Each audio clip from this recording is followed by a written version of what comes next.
I'm working on several images to be done in mosaics for a renovated narthex in a Catholic church.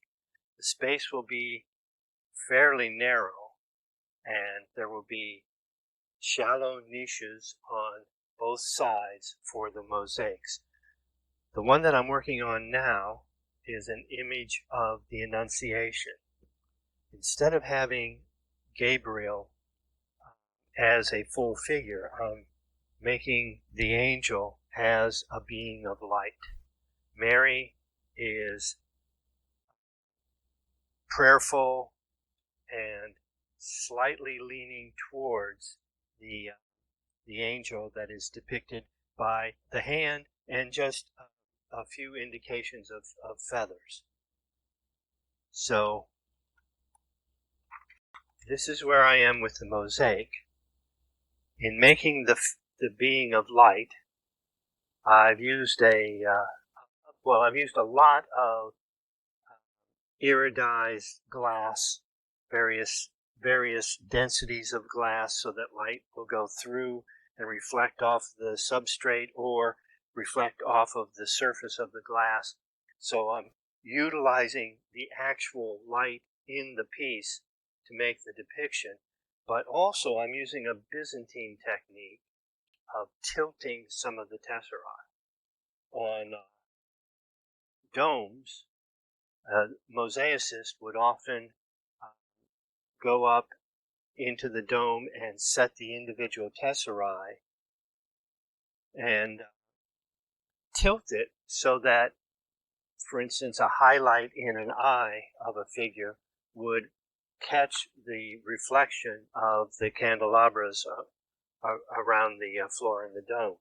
What I'm doing is I'm tilting the tesserae ever so slightly, some to the left, some to the right, some up, some down, but the effect of that will be, as someone is walking by, there will be sparkles of light that will indicate this being of light.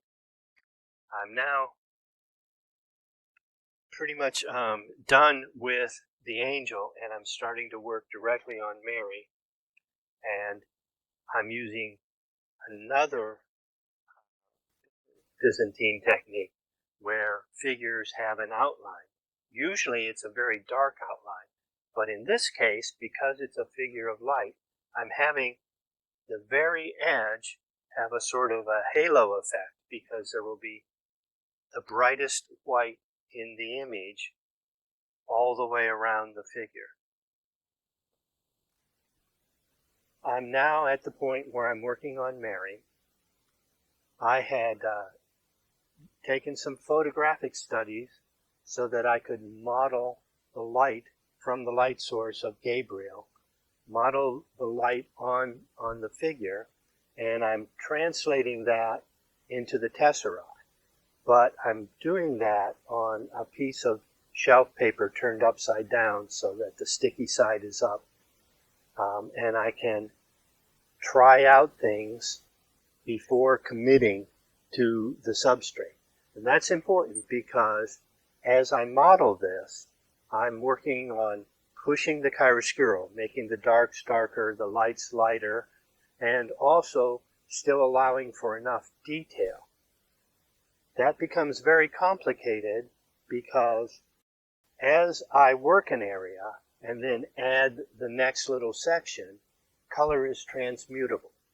And so I have to go back and reassess and change. And as I progress, I keep going back and redoing.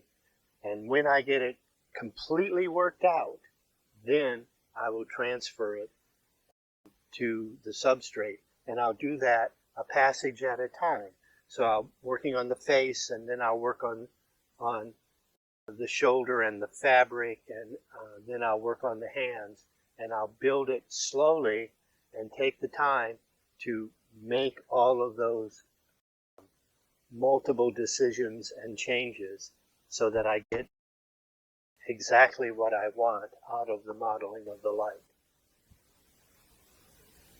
I'm now transferring from where I had worked out all of the tones onto the substrate, and even at this point, because color is transmutable, and I'm now having it in relation to the veil and the background, making some slight adjustments at, at this stage as well.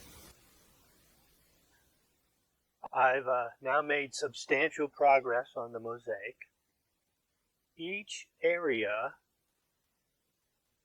for instance the hands, was done separate before I committed to the substrate, before I started gluing down, so that I could make subtle adjustments, sometimes changing tesserae several times even.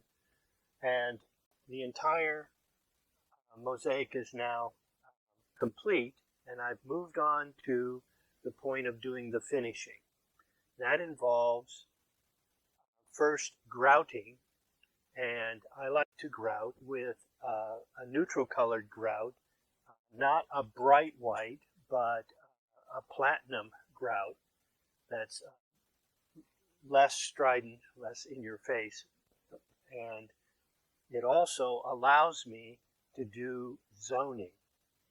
With the zoning, when the grout is dry, I use indelible inks.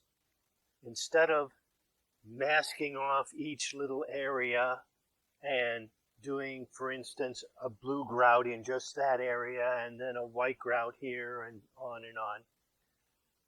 I can be much more articulate by using the indelible inks. And I use markers that are indelible inks, but I also will use indelible inks and create a palette where I can mix it with the vehicle, which for all of the indelible inks is isopropyl alcohol. And I can make the shades of colors the same way you would with a watercolor painting. By adding more vehicle, you get a lighter shade of the color, or less vehicle, you get a darker shade. The markers I like to use whenever I can, whenever possible, whenever I can match the exact shade I need, because the pigments are ground much finer to be able to come through the tips of the markers than the inks, where the pigments are not needed to be ground so fine, and so they're actually a little grainy. But when I get to the point of doing this, you can see from this area that has been stoned and this area that has not. Sometimes the white outline really is distracting from making this read as articulate as I desire it to be. You can also tell on the edge where I've put a red shading on the grout and where I haven't, the difference. This is cohesive and more uniform, and this is stridently shows the lines between the different tesserae. So the entire thing is nearly finished, but as I'm working, I will also be cleaning off each individual tesserae as I go, if there's any of the grout or even the glue that is still on the surface of the tesserae. This whole process is a little time consuming, but the end product is much, much more refined. Besides the inherent reflective quality of the iridized glass pieces, some of the tesserae are tilted slightly in various directions, and this can produce tiny interior flashes of reflective light. As a person passes by, moving through the narthex into the sanctuary, The view engages different flecks to give a shimmering effect. As Mary is enveloped in the light of Gabriel, so too the viewer is enveloped in the light from the angel. The mosaic can offer an opportunity to engage the viewer, to be interactive.